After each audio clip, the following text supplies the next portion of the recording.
رسول اللہ صلی اللہ علیہ وسلم نے ایک صبح دجال کا ذکر کیا۔ آپ نے اس کے ذکر کے دوران میں کبھی آواز دھیمی کی، کبھی اونچی کی، یہاں تک کہ ہمیں ایسے لگا جیسے وہ کھجوروں کے جھنڈ میں موجود ہے۔ جب شام کو ہم آپ کے پاس دوبارہ آئے تو آپ نے ہم میں اس شدید تاثر کو بھانپ لیا۔ آپ نے ہم سے پوچھا، تم لوگوں کو کیا ہوا ہے؟ ہم نے عرض کی، اللہ کے رسول، صبح کے وقت آپ نے دجال کا ذکر فرمایا تو آپ کی آواز میں ایسا اتار چڑھاؤ تھا کہ ہم نے سمجھا کہ وہ کھجوروں کے جھنڈ میں موجود ہے۔ اس پر آپ صلی اللہ علیہ وسلم نے ارشاد فرمایا، مجھے تم لوگوں یعنی حاضرین پر دجال کے علاوہ دیگر جہنم کی طرف بلانے والوں کا زیادہ خوف ہے۔ اگر وہ نکلتا ہے اور میں تمہارے درمیان موجود ہوں تو تمہاری طرف سے اس کے خلاف اس کی تکذیب کے لیے دلائل دینے والا میں ہوں گا، اور اگر وہ نکلا اور میں موجود نہ ہوا تو ہر آدمی اپنی طرف سے حجت قائم کرنے والا خود ہوگا، اور اللہ ہر مسلمان پر میرا خلیفہ یعنی خود نگہبان ہوگا۔ وہ گچھے دار بالوں والا ایک جوان شخص ہے، اس کی ایک آنکھ بے نور ہے۔ میں ایک طرح سے اس کو عبد العزہ بن قطن سے تشبیہ دیتا ہوں۔ تم میں سے جو اسے پائے تو اس کے سامنے سورہ کہف کی ابتدائی آیات پڑھے۔ وہ عراق اور شام کے درمیان ایک راستے سے نکل کر آئے گا، وہ دائیں طرف بھی تباہی مچانے والا ہوگا اور بائیں طرف بھی۔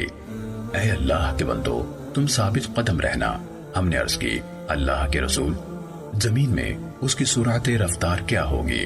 آپ نے فرمایا، بادل کی طرح جس کے پیچھے ہوا ہو۔ وہ ایک قوم کے پاس آئے گا، انہیں دعوت دے گا، وہ اس پر ایمان لائیں گے اور اس کی باتیں مانیں گے تو وہ آسمان کے بادل کو حکم دے گا، وہ بارش برسائے گا، اور وہ زمین کو حکم دے گا تو وہ فصلیں اگائے گی۔ شام کے اوقات میں ان کے جانور چراگاہوں سے واپس آئیں گے تو ان کے کوہان سب سے زیادہ اونچے اور تھن انتہائی زیادہ بھرے ہوئے اور کوکھیں پھیلی ہوئی ہوں گی۔ پھر ایک اور قوم کے پاس آئے گا اور انہیں بھی دعوت دے گا، وہ اس کی بات ٹھکرا دیں گے، وہ انہیں چھوڑ کر چلا جائے گا تو وہ قحط کا شکار ہو جائیں گے۔ ان کے مال مویشی میں سے کوئی چیز ان کے ہاتھ میں نہیں ہوگی۔ وہ دجال بنجر زمین میں سے گزرے گا تو اسے کہے گا، اپنے خزانے نکال، تو اس بنجر زمین کے خزانے اس طرح نکل کر اس کے پیچھے لگ جائیں گے جس طرح شہد کی مکھیوں کی رانیاں ہیں۔ پھر وہ ایک بھرپور جوان کو بلائے گا اور اسے تلوار مار کر یکبارگی دو حصوں میں تقسیم کر دے گا، جیسے نشانہ بنائے جانے والا ہدف یکدم ٹکڑے ہو گیا ہو۔ پھر وہ اسے بلائے گا تو وہ زندہ ہو کر دیکھتے ہوئے چہرے کے ساتھ ہنستا ہوا آئے گا۔ وہ دجال اسی عالم میں ہوگا جب اللہ تعالیٰ مسیح بن مریم علیہ السلام کو مبعوث فرما دے گا۔ وہ دمشق کے حصے میں ایک سفید مینار کے قریب دو کیسری کپڑوں میں دو فرشتوں کے کندھوں پر ہاتھ رکھے ہوئے اتریں گے۔ جب وہ اپنا سر جھکائیں گے تو قطرے گریں گے، اور سر اٹھائیں گے تو اس سے چمکتے موتیوں کی طرح پانی کی بوندیں گریں گی۔ کسی کافر کے لیے جو آپ کی سانس کی خوشبو پائے گا، مرنے کے سوا کوئی چارہ نہیں ہوگا۔ ان کی سانس کی خوشبو وہاں تک پہنچے گی جہاں تک ان کی نظر جائے گی۔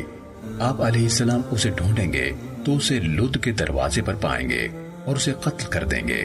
پھر عیسیٰ بن مریم علیہ السلام کے پاس وہ لوگ آئیں گے جنہیں اللہ نے اس یعنی دجال کے دام میں آنے سے محفوظ رکھا ہوگا، تو وہ اپنے ہاتھ ان کے چہروں پر پھیریں گے اور انہیں جنت میں ان کے درجات کی خبر دیں گے۔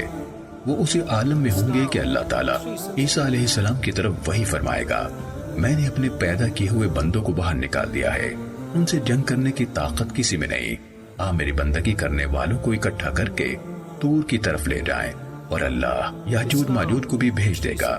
وہ ہر اونچی جگہ سے امٹتے ہوئے آئیں گے۔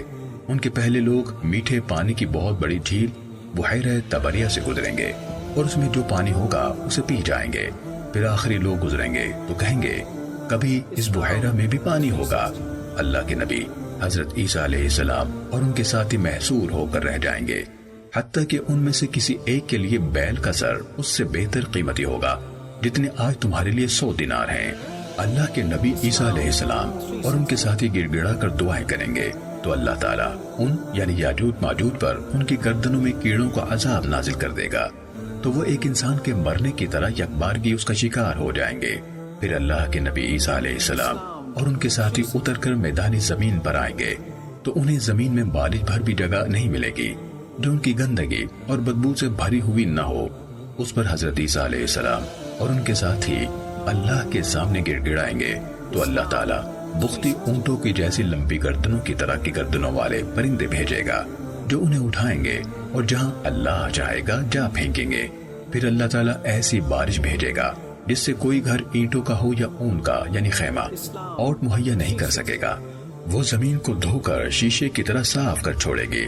پھر زمین سے کہا جائے گا اپنے پھل اگاؤ اور اپنی برکت لوٹا لاؤ، تو اس وقت ایک انار کو پوری جماعت کھائے گی اور اس کے چھلکے سے سایہ حاصل کرے گی، اور دودھ میں اتنی برکت ڈال دی جائے گی کہ اونٹنی کا ایک دفعہ کا دودھ لوگوں کی ایک بڑی جماعت کو کافی ہوگا، اور گائے کا ایک دفعہ کا دودھ لوگوں کے قبیلے کو کافی ہوگا، اور بکری کا ایک دفعہ کا دودھ قبیلے کی ایک شاخ کو کافی ہوگا۔ وہ اسی عالم میں رہ رہے ہوں گے کہ اللہ تعالیٰ ایک عمدہ ہوا بھیجے گا، وہ لوگوں کو ان کی بغلوں کے نیچے سے پکڑے گی، اور ہر مومن اور ہر مسلمان کی روح قبض کر لے گی، اور بدترین لوگ باقی رہ جائیں گے۔ وہ گدھوں کی طرح برسر عام آپس میں اختلاط کریں گے، تو انہی پر قیامت قائم ہوگی۔ صحیح مسلم حدیث نمبر 7373۔